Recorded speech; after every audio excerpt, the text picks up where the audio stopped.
Spooky Mirrors। ये कहानी है एक ऐसे गांव की जहां रात सिर्फ अंधेरा नहीं लाती, रात को चीजें वापस भी ले जाती है। रात की खामोशी में देखा गया एक लाल साड़ी पहने लड़की कुआं के पास चुपचाप खड़ी रहती है, जैसे किसी का इंतजार कर रही हो, और जो भी उसके करीब पहुंचता है वो अपना रास्ता भूल जाते हैं। उस रात भी एक आदमी बिना कुछ सोचे कुआं के पास चला गया और अगले ही पल सब शांत हो गया। लाल साड़ी हवा में उतरी और फिर अंधेरे में समा गई।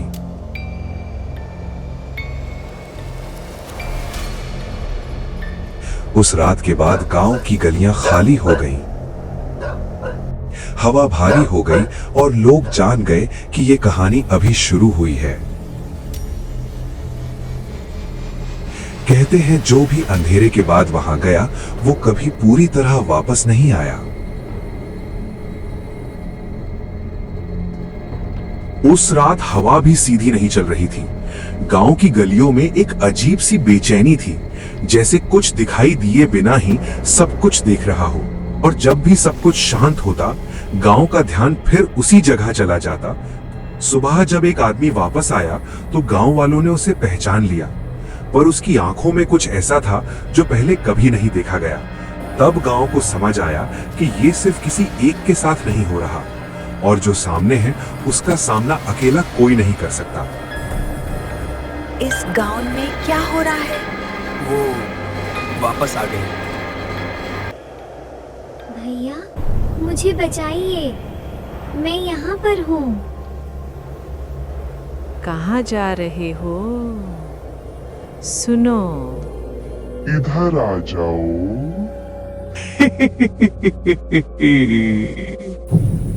ये भूत नहीं है, ये चलावा है। चलावा मतलब जो दिखता है वो होता नहीं।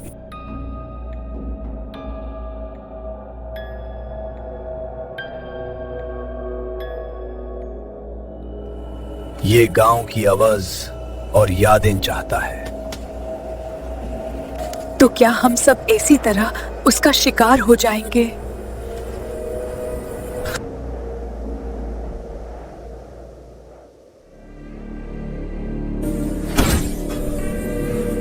पर मैं ये होने नहीं दूंगा। अब चलावे का सामना कालनाथ से होगा। गांव ने फिर चैन की सांस ली।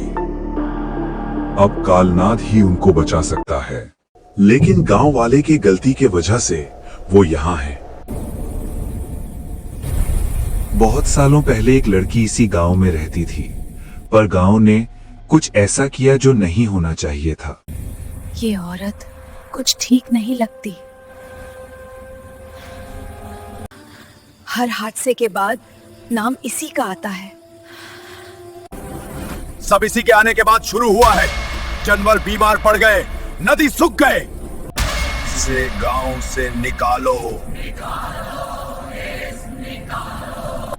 सबकी ताने और इल्जाम सुनते सुनते उसका मन उदास और वो अंदर बिल्कुल टूट चुकी थी, और उसने वो करने का फैसला लिया जो पूरा गांव के लिए श्राप बन गया।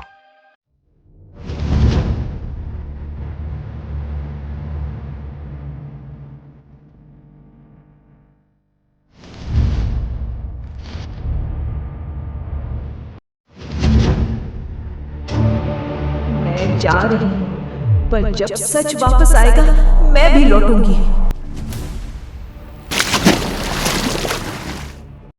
उस रात के बाद कुआं कभी खाली नहीं रहा। पानी शांत दिखता था, पर उसके नीचे कुछ जाग चुका था। गांव वालों को याद आने लगा कैसे बातें तीर बनकर चली थी, कैसे एक चुप लड़की को रोज थोड़ा थोड़ा तोड़ा गया था। लाल साड़ी सिर्फ पहचान नहीं थी, वो उन लफ्जों का बोझ बन चुकी थी जो कभी माफी नहीं मांगते। जब उसने कुआं को चुना तो शरीर डूबा था, पर यादें तैरने लगी थी। इसीलिए जो कुएं के पास गया वो वापस आया, पर अपनी आवाज के बिना, अपनी नजर के बिना।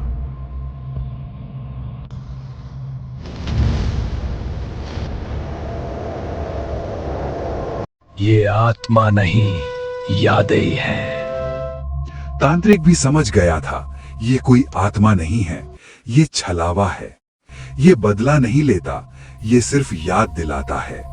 हर रात जब हवा लाल कपड़े को छूती है, गांव को याद दिलाया जाता है कि कुछ कहानियां खत्म नहीं होती, वो सिर्फ वापस आती रहती हैं।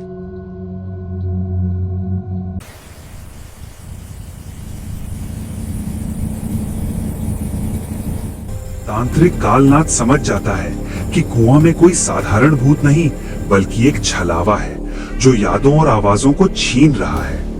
गांव को बचाने के लिए वो कुआं के पास हवन शुरू करता है। तभी अचानक कुआं के पास धुएं का एक घेरा बन जाता है और आ जाती है वो लड़की।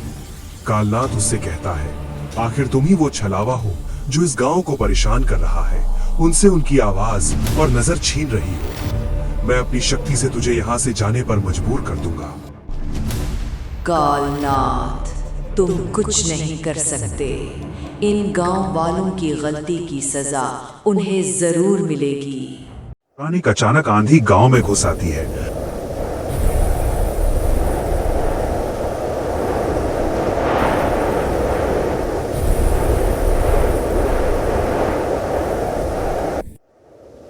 आग को बुझा देती है और पूरा हवन कुंड तबाह हो जाता है।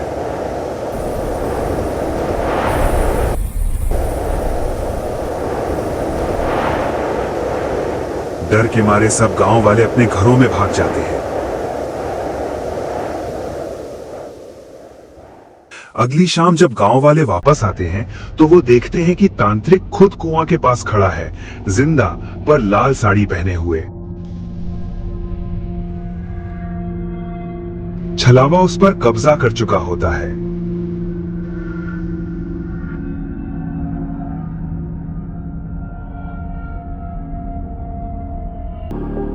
तुमने मुझे नफरत से देखा, हर बुराई का बोझ मुझ पर डाला, इसलिए मैंने तुम्हारी नजर और आवाज ले ली। अब कालनाथ की शक्ति और मेरा छलावा इस गांव को कभी नहीं छोड़ेगा। छलावा खुद सामने आकर बताता है कि उसने लोगों की नजर और आवाज इसलिए छीनी क्योंकि उन्हीं लोगों ने उसे नफरत से देखा, हर बुराई का जिम्मेदार बनाया और जिंदा रहने का हक छीन लिया। अब गांव के सामने सवाल है कि जब रक्षक ही छलावा बन चुका हो तो अब कौन बचाएगा? आखिरी आवाज गूंजती है, अगला कौन?